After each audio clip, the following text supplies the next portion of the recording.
This is the Late Round Podcast with your host, JJ Zacharisa.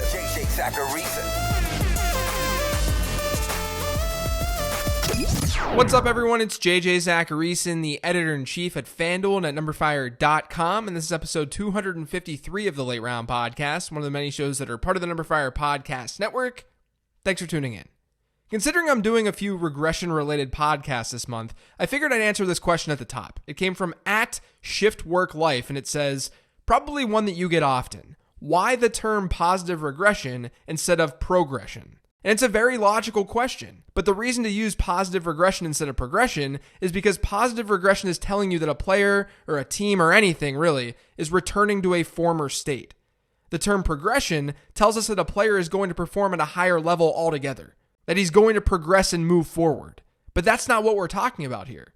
Positive regression candidates aren't candidates who are going to be better at football. They're players who statistically are going to see their numbers get better without any change in ability. So let's use the golf example that I talked about on my podcast from Tuesday. I'm a low 90s golfer. I play bogey golf. If I have 2 holes in a row where I triple bogey both of those holes, I should expect my score to positively regress moving forward. On the 3rd hole, I should expect a bogey, the score that I typically get. That's positive regression. If it were progression, then I'd actually be getting better at the game of golf after playing just 2 holes. We'd be attributing my bogey on the 3rd hole to my ability, not just the fact that shit happens in golf and sometimes you have bad holes. So hopefully that clears things up and makes sense. It's a question, like you said, that I do get a lot. Anyway, today's a mailbag show, and I'll be honest with you guys. Instead of going with the usual 10 or so questions, I ended up answering just 5 this week. Well, 6 if you count the one that I just answered. And the reason for that is because I wanted to get a little bit deeper with some of these questions. They required a little bit more detail to answer. And instead of half-assing them, I figured that you guys would get more out of me really digging in to understand my process.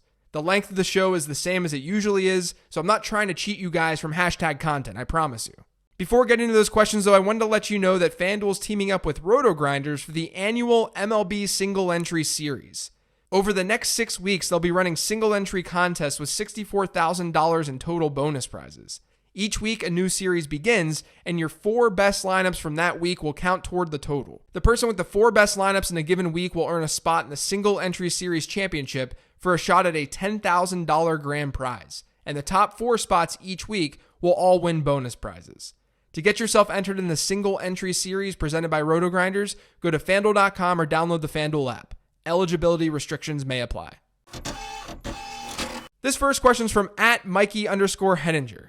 Give me some reasons to jump on the O.J. Howard hype train. Bruce Arians' offenses are exciting, I get it, but tight end hasn't much been a big part of that to this point. Granted, he hasn't had an O.J. Howard type talent. So how much do you manually adjust projections when factoring play caller tendencies? So when you're looking at play callers' tendencies, I think it's a lot more important to look at overall philosophy rather than how these play callers use individual positions.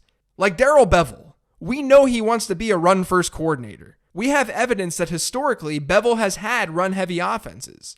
So when you're projecting the Lions, you probably should be projecting them for a lower pass-to-rush attempt ratio than they had last season, at least in neutral game scripts.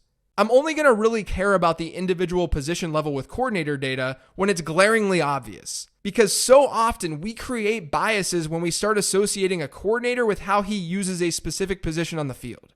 Back in the day, people used to say that Kyle Shanahan was a great coordinator for his ex-receivers because they were always fed. But he also had Andre Johnson and Julio Jones. You always need that context.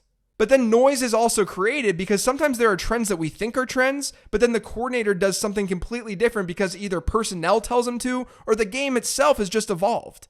Like guys, I'll be honest, I don't give a shit how Bruce Arians used Heath Miller. The last time Bruce Arians coached Heath Miller, Andrew Luck was at Stanford. Maybe it's relevant in some way, shape, or form, but is it relevant enough to really move the needle on a projection? You have to ask yourself, how does this coordinator actually change this player's output?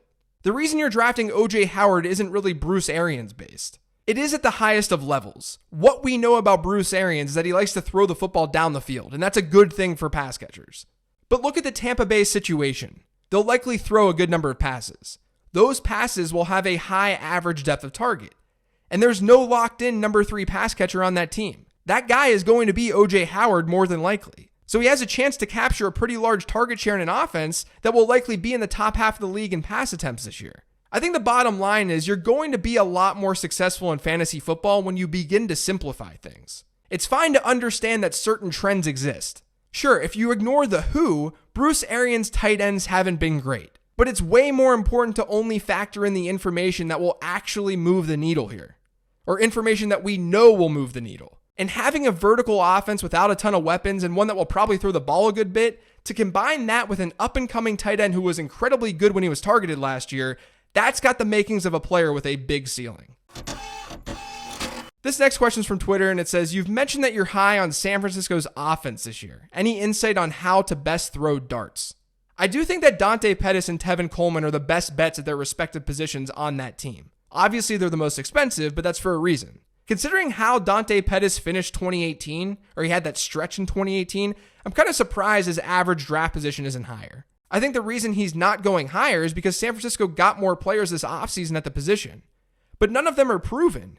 And even if someone like Deebo Samuel emerges, that doesn't mean that Dante Pettis can't live up to his ADP. And don't forget, Dante Pettis was drafted 44th overall in 2018. It's not like Deebo's the only one with draft capital on his side on that team. And by the way, I like Deebo Samuel as a player. So this really has nothing to do with Samuel's talent. The way I see it is that Pettis has a legitimately high target share ceiling. If, let's say, Samuel digs into that ceiling, then Pettis is still going to give you some return on your investment. But we're not talking about locked-in guys who are competing with Dante Pettis here. Now, I tweeted this earlier this week, but I would be taking Dante Pettis over Marvin Jones, Corey Davis, N'Keal Harry, and Mecole Hardman. And he's being taken after each of those wide receivers on draft in the month of June. There's target share to be had there. And as I mentioned on Tuesday's podcast, I'm into the San Francisco offense as sort of a lower key target in fantasy. So give me Dante Pettis this year. But to be honest, I also think that Marquise Goodwin has become incredibly undervalued. He's a strong dart throw in best ball as well. And then at running back, I'm cool with all three of those guys. I prefer Breida over McKinnon given cost, but I don't think it's a bad idea to invest in that position whatsoever. Because remember, last year with very little to work with offensively, San Francisco running backs were 5th in the NFL in total yards from scrimmage. They just couldn't find the end zone because the offense wasn't that great. But now you've got a better offense that's getting Jimmy Garoppolo back, and they should positively regress in the touchdown column. So it's worthwhile to just throw darts at each of those running backs. Even if one doesn't emerge, they should still have usable weeks for best ball purposes. And they're good 0 RB candidates as well. This next question says, what is your take on drafting 2 pass catchers from the same team, like some combo of Godwin, Evans, Howard, Thielen, Diggs, Juju, McDonald, etc.? Does it matter if they're from the same position group? Does scoring format change that? Thanks, JJ. Love the show. So I'll start my answer by providing some data. And this is all wide receiver focused just to keep things simple. Since 2011, we've averaged a little over 1 wide receiver teammate pairing in the top 10 per season. Considering there are 32 teams in the NFL, I don't think that's a shocking number by any means. All the while, we've averaged 3 wide receiver teammate pairings in the top 20. And this is PPR, by the way. Again, that's not very shocking. That means 17 different teams are represented in the top 20 wide receivers each season on average. If you look at the teammates who finished in the top 10 together, most of them were drafted in the top 30 at the wide receiver position heading into a season. Of the 18 players since 2011 to have a teammate in the top 10 with them, only 3 were ranked outside the top 30 in positional ADP going into that year. And actually, it's the top 27. So what this tells us is that most of these instances are happening with 2 players who were expected to be pretty good entering the season. Like AB and Juju last year, or Adam Thielen and Stephon Diggs last year, some Packers receivers when Aaron Rodgers was at his peak, and so on. So from that perspective, this isn't bad news for players like Chris Godwin or Calvin Ridley, or any of the Rams wide receivers. But I do think we have to recognize that this still doesn't happen frequently. Like, we're still getting 9 teams represented in the top 10 and 17 in the top 20 at wide receiver each year. So if you're going to draft, let's say, both Mike Evans and Chris Godwin, then you're banking on those guys being that one team. You're banking on the Buccaneers being that team to be in the top 10. And if things actually go south for that offense, then all of a sudden you've got a 2nd and 4th round pick who are now both not living up to ADP instead of just one of those players not living up to ADP. So from that perspective, I generally try to avoid having both on my team. But I'm not doing it at the expense of being suboptimal. Like, if I get Mike Evans in the 2nd round and Chris Godwin lasts to the late 5th round and he's being drafted at like wide receiver 30, then I'll still draft Chris Godwin. But if I'm drafting both players at their ADP, I'll likely avoid Godwin or Howard if I get Evans because I'm placing a lot of faith in one offense with a pair of high-end draft selections. And let's be real, it's an offense that's not as stable as like New Orleans is. But this leads me to my next question. It's from @example0. Why is Chris Godwin's ADP so high? So all of what I just talked about doesn't mean that I'm not drafting Chris Godwin. I still very much like Chris Godwin and think that his ADP is exactly where it should be. Because first, I would say that of all the teammates who could finish in the top 10 together this year, you've probably got Diggs and Thielen first, and I'd put Godwin and Evans second. There are other candidates like guys in Atlanta, Cleveland, both LA teams, Cincinnati, but there aren't 32 teams who have a reasonable possibility of having 2 top 10 wide receivers this year. But we're also working under the assumption that Mike Evans is a lock to finish as a top 10 wide receiver. There's certainly a world where Chris Godwin digs into Mike Evans' workload more than we think. I'm not saying that he'd outscore Mike Evans. I'm just saying that part of the range of outcomes here is a very close finish between the 2 wide receivers. And then there's the injury upside piece. Godwin's target share would increase a good bit with an injury to either Evans or OJ Howard. So if that were to happen, Godwin himself has top 10 upside. I can understand if you don't like Godwin at his ADP, but when you're projecting these wide receivers, it's really easy to see Godwin as a top 20 wide receiver this year. Now, it makes sense if you want someone who can become an alpha when you're drafting them in the late 4th or early 5th round. And maybe Godwin doesn't have that opportunity compared to someone like DJ Moore or maybe even Tyler Lockett. But given everything that I just talked about, I think Godwin's cost is very fair. If it rises, maybe I'd come off of him. But I have a hard time seeing that happen without an injury. Right now, my projections have Godwin at wide receiver 23. They've got him with 112 targets, 74 receptions, 996 yards, and 6.5 touchdowns. But that's with a target share that has plenty of room for growth. I'd say that's a fairly conservative projection. He could very easily be placed at about wide receiver 17. So hopefully these last 2 answers explained where I'm at with Chris Godwin and why I think his ADP is fair. And also, people forget that this is now a Tampa Bay Buccaneers podcast. So there's just one more question this week, and it's from @CFGamebreaker. A few thoughts on Fournette. Half the community seems to be saying he's a screaming value, while the other half is avoiding at current ADP. I'm in the camp that he's a pretty big value. It's hard to find a running back with so much volume upside in the 3rd and sometimes even the early 4th round of drafts.